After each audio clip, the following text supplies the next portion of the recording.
আসসালামু আলাইকুম। আজকে পবিত্র শুক্রবার দিন, পবিত্র জুমা মোবারক প্রত্যেকে জানাচ্ছি আমার চ্যানেলের সকল দর্শকদেরকে। পবিত্র জুমার উদ্দেশ্যে কয়েকটি কথা আলোচনা করব, অবশ্যই ধৈর্য ধারণ করে পুরো ভিডিওটা দেখবেন। প্রিয় দর্শক, শুক্রবার দিন আসলেই দেখবেন মসজিদের ভিতরে ভরপুর মুসল্লি জায়গা হয় না এবং 2-3 তালা পর্যন্ত ভরে যায়। আচ্ছা, প্রত্যেক শুক্রবার যে মসজিদ ভরে যায়, কিন্তু বাকি ওক্তগুলো কিন্তু মুসল্লি খুঁজে পাওয়া যায় না। 5 ওক্ত যে রবের হুকুম, আর পবিত্র জুমাও সেই রবের হুকুম। আল্লাহর হুকুম একটা মানলাম আর 5টা মানলাম না, তো একটা মানার দ্বারা কি হলো? এজন্য 5 ওয়াক্ত সালাত আদায় করতে হবে। এরপর জুমা আমাদের জন্য গিফট স্বরূপ, অর্থাৎ শুক্রবার দিন আসলে গুনাহ আল্লাহ তাআলা মাফ করে দিবেন। এটা হচ্ছে গিফটের মতো উপহার।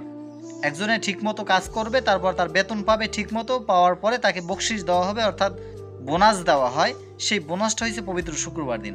আচ্ছা, 5 ওয়াক্ত কাজ যে করলো না, জুমার নামাজ পড়ে কি সে বোনাসটা পাবে? কখনো বোনাসটাকে কি আপনি চাকরি করবেন না, কাজ করবেন না, পরিশেষে আপনাকে বোনাস দেবে, সেটা কিভাবে সম্ভব?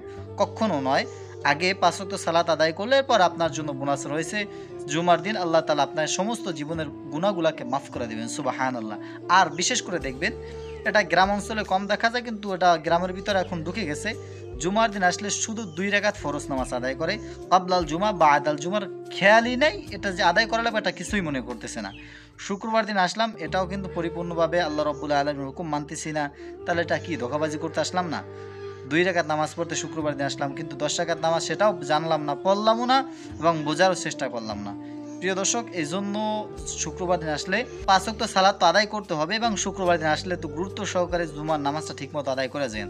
শুধু জেলাফি লোভে লোভে আইসে 2 রাকাত পড়ে যায় না, পুরো নামাজটা পড়েন। আল্লাহ তাআলা আমাদের বোঝার মানো তৌফিক দান করুক। আজকের ভিডিও পর্যন্ত। ভালো থাকবেন, সুস্থ থাকবেন, প্রত্যেকে জানাচ্ছি পবিত্র জুমা মুবারক। আসসালামু আলাইকুম ওয়া রাহমাতুল্লাহ।